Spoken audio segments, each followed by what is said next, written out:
سوات کے سیاحتی مقام عالم جبہ میں برف باری سے ہر سو سفید چادر بچھ گئی ہے۔ سڑک پر بھی برف جم گئی ہے، کہیں ٹریفک جیم تو کہیں سست روی کا شکار ہونے پر سیاحوں کو مشکلات بھی درپیش ہیں۔ شیرین زادہ کی رپورٹ۔ ملم جبہ کی سڑک پر برف کے تہ سے منٹوں کا سفر گھنٹوں میں بدل گیا ہے۔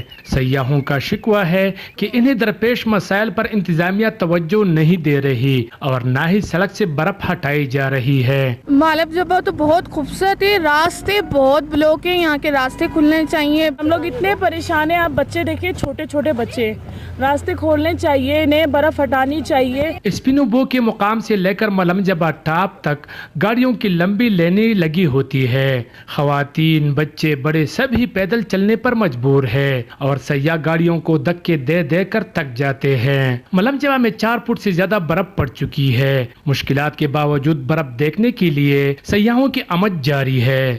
برف باری کے بعد ملم جبہ میں ہر سو سفیدی چھا گئی ہے، جس سے وادی کا حسن نکھر گیا ہے، لیکن بعض علاقوں میں اس برف باری سے مقامی شہری اور سیاحوں کو مشکلات بھی ہے۔ شیرین زادہ، ہم نیوز، ملم جبہ، سوات۔ کچھ بات ہو جائے دیگر خبروں کی۔